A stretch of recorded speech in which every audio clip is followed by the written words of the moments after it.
இது தொடர்பான கருத்துக்களை தெரிவிப்பதற்காக வழக்கறிஞர் சுதா ராமலிங்கம் இணைப்பில் இருக்கிறாங்க. அவங்க கிட்ட பேசலாம். வணக்கம் மேம். பொள்ளாச்சி பாலியல் வழக்குல 9 பேரும் குற்றவாளி அப்படின்னு நீதிபதி தீர்ப்பு வழங்கியிருக்காங்க. இன்னும் முழு தண்டனை விவரங்கள் வெளியே வரல. முதல் கட்டமா இந்த தீர்ப்பு எப்படி பார்க்கிறீங்க?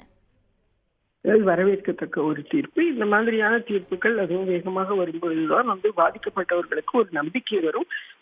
மற்றவர்களும் கூட இந்த மாதிரி குற்றங்கள் எதுவும் ஏற்படும் பட்சத்துல கம்ப்ளைண்ட் கொடுப்பதற்கும் தொடர்ந்து போராடுவதற்கும் ஏதுவாக இருக்கும். ஒன்று. இரண்டாவதாக, இந்த மாதிரியான குற்றங்கள் செய்தால் நம்ம யாராக இருந்தாலும் இந்த பர்டிகுலர் குற்றத்துல நீங்க பார்த்தீங்கன்னா குற்றவாளிகளா இருக்கக்கூடியவர்கள் ஒருத்தர் அன்றைய ஆளுங்கட்சியாக இருந்த ஒரு அதிமுகவுடைய நிர்வாகியாகவும் இருந்தார் அப்படின்னு சொல்றாங்க. ஸோ அப்படி இருந்தாலும் கூட நீதி நிச்சயமாக கிடைக்கும். போராடலாம். போராடுவது முக்கியமாக ஒன்று. விக்டிம் காம்ப்ளெக்ஸ்ங்கிறது இல்லாமல் விக்டிம்ஸ் ஒரு நிவாரணம் நோக்கி போவதற்காக இது ஒரு ஏதுவாக இருக்கும்.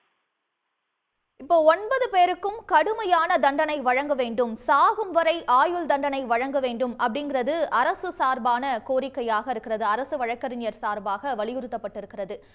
இப்ப இந்த வழக்குல என்ன மாதிரியான தண்டனை கிடைக்கிறதுக்கான வாய்ப்பு இருக்கு?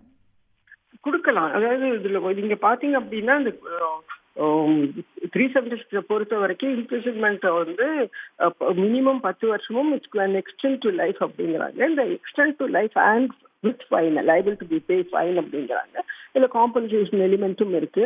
இங்க பாத்தீங்க அப்படின்னு சொன்னா பிரேமானந்தா வழக்குல லைஃப் விதவுட் ரெமிஷன் அப்படின்னு கொடுத்தாங்க. அதனால அவர் லைஃப் சென்டென்ஸ் வந்த பிறகு வெளியில வர முடியாத ஒரு சூழல்ல இருந்து ஜெயிலே தான் அவர் இறந்து போனாரு.